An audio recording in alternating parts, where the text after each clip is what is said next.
आपको ये बताएं कि बीजेपी ने चुनाव के समय आम आदमी पार्टी सरकार पर भ्रष्टाचार के गंभीर आरोप लगाए थे। रेखा गुप्ता अपनी टीम की छवि कितनी साफ रख पाती हैं, ये भी उनके लिए बड़ी चुनौती होगी। और इसी पर चर्चा करने के लिए हमारे साथ 3 खास मेहमान जुड़ गए हैं। आरपी सिंह हैं, प्रवक्ता बीजेपी के अनुराग ढांडा, प्रवक्ता आम आदमी पार्टी राकेश शुक्ला, वरिष्ठ पत्रकार। आप तीनों का बहुत बहुत स्वागत है एनडीटीवी इंडिया पर। आरपी जी, सबसे पहले तो बधाई, आज नई सरकार ने शपथ ली है, कैबिनेट की बैठक भी इस समय शुरू हो गई है। लेकिन जो चुनौतियों का हमने जिक्र किया, जो उम्मीदें हैं दिल्ली की जनता को, आप उसके बारे में क्या कहेंगे? देखिए, जितनी वादे किए वो सब वादे पूरे किए जाएंगे सुनिश्चित। आप आज कैबिनेट की मीटिंग जब पूरी होगी, कल मैं आपके साथ बैठ जाऊंगा और आपके सामने सारी चर्चा हो जाएगी। जो जो वादा सरकार ने किया है, जो पार्टी ने किया है, वह सब पूरे होंगे। तो यमुना जी की सफाई का मामला हो, वो ऑलरेडी हमारी इक्विपमेंट दिख रही है। वो प्रदूषित हवा ठीक करने की बात हो, इलेक्ट्रिक बसेस लाई जाएंगी और जो बाकी वाहन है उनको इलेक्ट्रिक कन्वर्ट किया जाएगा, उसको प्रोत्साहित प्रोत्साहित किया जाएगा। कोई दिल्ली के अंदर लगभग 34% जो पोल्यूशन है, वेहिकुलर पोल्यूशन है। इसी प्रकार से दिल्ली के अंदर जो ये स्कूल्स हैं, इनकी अभी तक व्यवस्था ठीक नहीं है, क्योंकि स्कूलों के नाम पर सिर्फ क्लासरूम बना दिए गए। जस्टिस मनमोहन का एक बयान मुझे याद है, इसमें उन्होंने कहा था स्कूलों की हालत जर्जर है। स्कूलों की व्यवस्था अच्छी हो, पढ़ाई की व्यवस्था अच्छी हो, 9वीं और 11वीं के बाद 1.5 लाख बच्चा को ड्रॉप आउट ना होना पड़े, उनकी चिंता हो और वो आगे पढ़ सके। इसी प्रकार ये जो मोहल्ला क्लिनिक के नाम पे जो नकली टेस्ट फ्रॉड होता रहा, ये सब बंद हो और लोगों को एक सुविधा अच्छी मिले। यहीं से आयुष्मान भारत की चिंता हो जाए, व्यक्ति जाए, जिसका इलाज होना हो वो एक आयुष्मान मंदिर बन जाए या आरोग्य मंदिर बन जाए, यहाँ से व्यक्ति का पूरा इलाज हो सके। ये नहीं कि कोई एक कैप्सूल एक टैबलेट पकड़ा कर भेज दिया जाए। उसका टेस्ट से लेकर उसका अगर हॉस्पिटलाइजेशन होना जी। है तो उसका पूरा पूरा और इलाज हो, आयुष्मान भारत के अंतर्गत उनको सुविधा मिले। हमने जो वादा किया आयुष्मान भारत का, उसको पूरा करेंगे। तो दिल्ली की हर लेवल पर दिल्ली खड्डा मुक्त हो, इसकी भी चिंता करेंगे। आप देखिएगा, अगर 6 महीने के अंदर दिल्ली के अंदर खड्डे भरे जाएंगे, सारे जो सड़कों के खड्डे हैं। तो इस प्रकार दिल्ली के बहुमुखी विकास हो, इसकी चिंता हमारी सरकार करेगी, रेखा जी की सरकार करेगी। ठीक है। अनुराग जी, आज तो सरकार ने काम ही संभाला, पहली कैबिनेट की बैठक अभी चल ही रही है, लेकिन जो उम्मीदें हैं विपक्ष के तौर पर वो आम आदमी पार्टी ने लगानी शुरू कर दी। आतिशी जी की प्रेस कॉन्फ्रेंस हम सुन रहे थे, वो कह रही थी कि पहली ही कैबिनेट में महिलाओं को जो 2,500 रुपये देने का वादा किया गया उसका प्रस्ताव पारित किया जाए। क्या आपको लगता नहीं कि थोड़ा इंतजार करना चाहिए आम आदमी पार्टी को, क्योंकि खुद पीएम मोदी ने प्रचार के दौरान ये कहा था कि महिला दिवस पर पहली किस्त पहुंच जाएगी?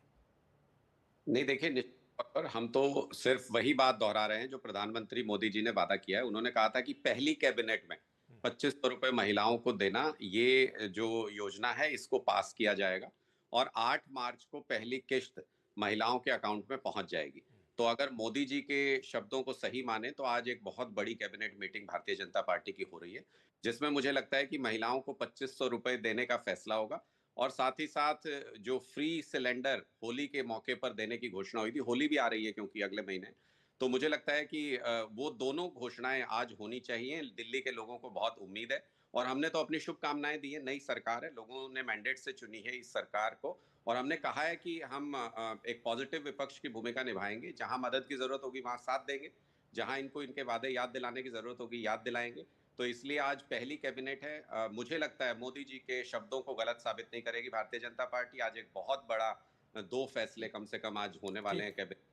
2500 रुपए देने का ऐलान और साथ ही साथ जो फ्री सिलेंडर होली पर देना है, ये दोनों घोषणाएं तो मुझे लगता है आज होंगी। राकेश जी, आपने सुना होगा अनुराग जी को, जिसको बोलते हैं प्रीएम्प्टिव स्ट्राइक, यानी पता है कि शायद ये हो जाएगा तो पहले ही बोल दो, ताकि ये भी कहने के लिए हो जाए कि हमारे कहने पर हुआ। लेकिन जब बात होती है कि मोदी की गारंटी, तो आपको याद होगा कि इस चुनाव में पूरे समय बीजेपी यही कहती रही कि जो बीजेपी ने बाकी राज्यों में वादा किया उसको पूरा किया है। और जिनकी कामों की फहरिस्त हमने आपके सामने, जनता के सामने रखी, आपको लगता है कितनी बड़ी चुनौती रहेगी रेखा जी के लिए ये काम पूरे करना, ये वादे पूरे करना? देखिए अखिलेश जी, आपने बहुत सारी चीज़ों को रखा सही है। मैं अनुराग जी का धन्यवाद दूंगा कि कम से कम उन्होंने पहली बार एक पॉजिटिव रिस्पांस दिया है और मुझे लगता है कि 5 साल यही पॉजिटिव रिस्पांस रहेगा तो तालमेल बड़ा अच्छा रहेगा सत्ता विपक्ष का। जहाँ तक चुनौतियों की बात है तो नई सरकार के सामने दो चुनौतियां हैं और दो वर्ग को की चिंताएं दूर करने की चुनौती है उनके सामने। एक, जो डेवलपमेंट के नाम पे भारतीय जनता पार्टी को वोट किया है। दूसरा, जो जो प्रलोभन या फ्री बीज के नाम पे वोट किया है। फ्री बीज के लिए तो मैं ये कह सकता हूँ कि उनके लिए कोई बहुत बड़ा संकट इसलिए नहीं आएगा कि जो 50% योजनाएं हैं वो शायद अरविंद केजरीवाल जी ने जो फॉर्मेट तैयार किया उसके हिसाब से वो बांटते रहेंगे।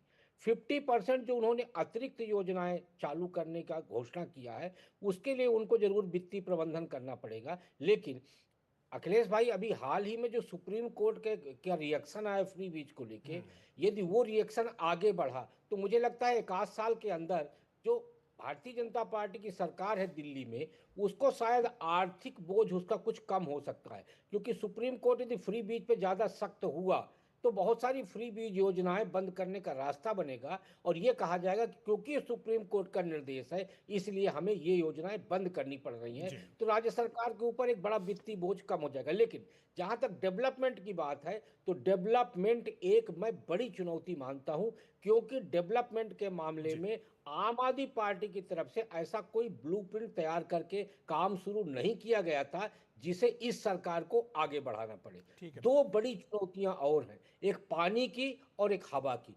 शुद्ध हवा और शुद्ध पानी दिल्ली का आम नागरिक, चाहे वो विकास के मुद्दे वाला हो या प्रलोभन वाला फ्री बीज वाला हो, इन दोनों को शुद्ध वायु और शुद्ध जल की आवश्यकता है और ये दोनों चीज करना दिल्ली सरकार की प्राथमिकता होनी चाहिए और उस प्राथमिकता पे सबकी नजर रहेगी। ठीक है। आरपी जी, आपने सुना कि जो अनुराग जी बात कह रहे हैं कि वो चाहते हैं कि जो वादे किए गए थे कम से कम एलपीजी सिलेंडर वाला, महिलाओं को 2,500 रुपये देने वाला, ये तो पहली कैबिनेट में कर दिया जाए। लेकिन हमें तो ये भी जानकारी है कि ये भी वादा बीजेपी ने किया था कि पहली कैबिनेट में जो सीएजी रिपोर्ट्स हैं उनको भी मंजूरी दे दी जाएगी।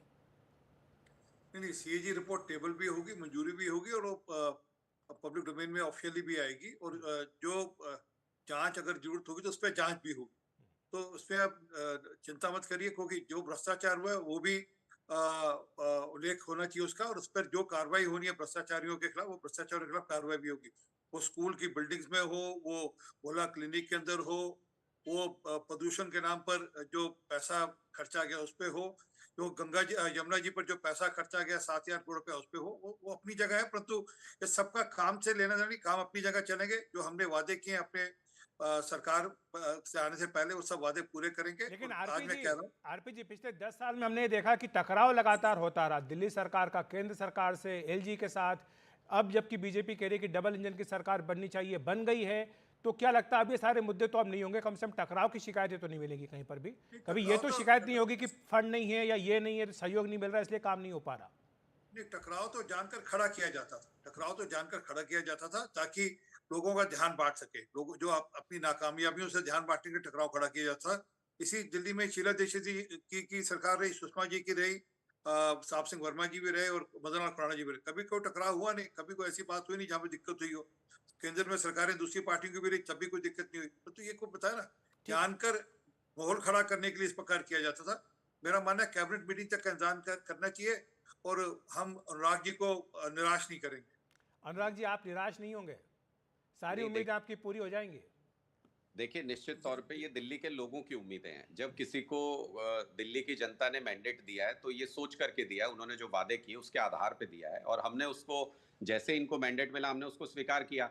इन्होंने मुख्यमंत्री पद के लिए रेखा जी को चुना, हमने उनको कल बधाई दी, लेकिन इसी उम्मीद के साथ दी कि ये कंस्ट्रक्टिव विपक्ष की भूमिका निभाएंगे।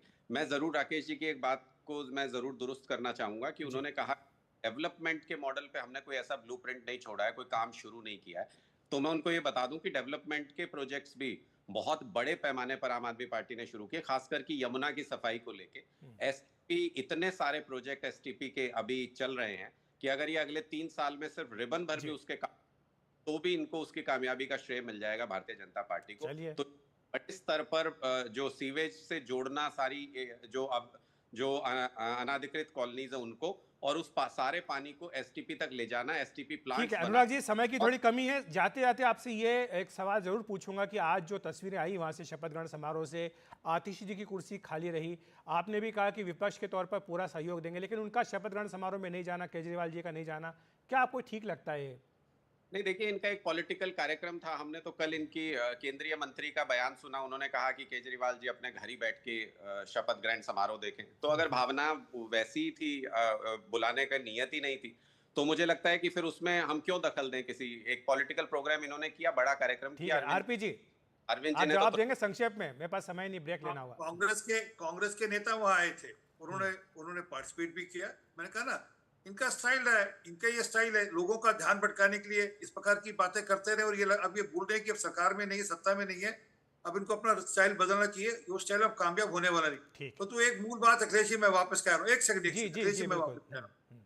जो वादे किए थे सब वादे पूरे होंगे। यमुना जी से लेकर साफ हवा से लेकर महिलाओं की चिंता करने से लेकर हर जो वादा किया था वह रेखा जी पूरा करेंगे। ठीक है, बहुत बहुत शुक्रिया आपका आरपी जी, अनुराग जी और राकेश जी हमारे साथ जुड़ने के लिए।